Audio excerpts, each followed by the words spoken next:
Let me introduce you to a family business. Most family businesses sell something tangible, a product, a service. Trumps have a family business too. But what they sell is access. What they sell is proximity to power. What they sell is the promise that if you invest in the right family member at the right time, good things happen for you on the world stage. Meet the grifters. And drip by drip, or as I prefer to say, drump by drump, the original family name, they'll drain the swamp. That is, if the swamp is the pockets of foreign entities in a fair exchange of your freedoms. Now, before I give you the receipts on the money, I need to give you the receipts on the war, because this is where it stops being a political opinion and starts being a matter of documented record. In February of this year, the United States sent 2 men to Geneva, Switzerland to negotiate with Iran over its nuclear program. Those 2 men were Jared Kushner, the president's son-in-law, and Steve Witkoff, his buddy, and a real estate developer from New York. No diplomatic credentials, no technical expertise. They didn't even bring a technical team with them. They borrowed the director of the International Atomic Energy Agency to explain the nuclear science to them. That is not his job. That's like showing up to surgery and borrowing the janitor to hold the scalpel. Britain's National Security Advisor, Jonathan Powell, one of the most experienced diplomats in the Western world, was so concerned about the competence of the American delegation that he brought his own technical team to Geneva, just to make sure someone in the room knew what they were talking about. And here's what Powell's team found out when they got there. Iran had put something serious on the table. The UK team was surprised. The offer was incomplete, but it was real. It was meaningful. It was, according to people in that room, enough to build on. A deal was within reach. It never happened, because Kushner and Witkoff weren't there to make a deal. According to reporting in The Guardian and confirmed by Gulf diplomats with direct knowledge of the talks, Jonathan Powell, Britain's top security official, regarded Witkoff and Kushner not as American negotiators. He regarded them, and I'm going to quote this directly because I want every word to land, Israeli assets that dragged a president into a war he wants to get out of. That's not a blogger. That's not a Twitter account. That is Britain's national security advisor. That is a Gulf diplomat in the room. That is the assessment of Allied intelligence on what those 2 men were actually doing in Geneva. They were running a deception, scheduling follow-up talks they knew would never happen, making demands they knew Iran couldn't meet, performing diplomacy while the war was already being planned. An Omani foreign minister, a man who flew to Washington in good faith to support the peace process, found himself stranded in D.C. the day before the bomb started falling. He didn't even know what was coming. That's how staged this was.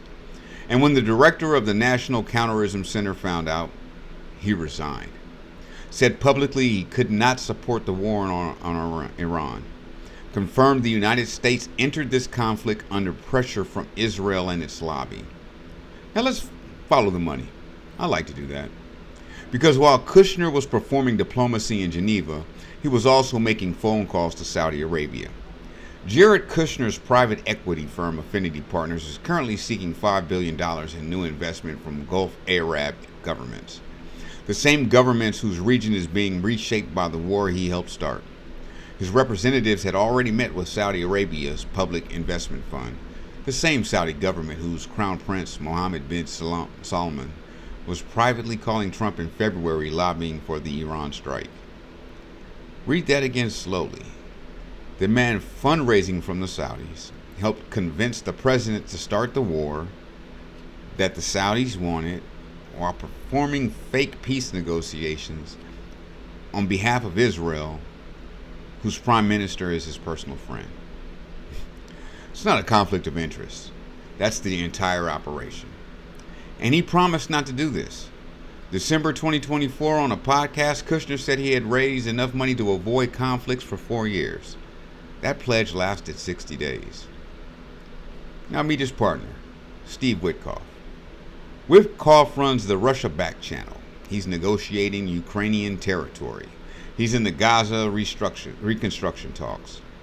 Everywhere borders are being redrawn, Everywhere new lines are being drawn on maps that will determine what land is worth, there is a real estate developer in the room who will know the outcome before it's public.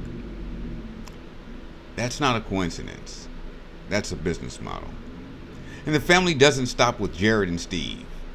Donald Trump Jr. and Eric Trump moved into the drone industry as their father's administration created the market conditions for drone expansion. Barron Trump, 19 years old, is co-founder of World Liberty Financial, the family crypto platform worth over $1.5 billion, while his father sits in the Oval Office writing U.S. cryptocurrency policy. The New York Times documented that Trump has used this presidency to accumulate at least $1.4 billion in personal wealth. Like I said, drip by drip, drum by drum. Every conflict is a product launch. Every negotiation is a positioning play. Every war creates the instability that makes the deals possible. And the family is always already invested before the announcement lands. Britain's top security official called them Israeli assets. A resigned U.S. intelligence director called the war manufactured. Gulf diplomats who were in the room called the peace talks a deception. And the American media gave it 15 seconds. I'm giving it 5 minutes because you deserve to know what your allies already know. Thank you for showing up. As Keith speaks, just needed to get that off my chest.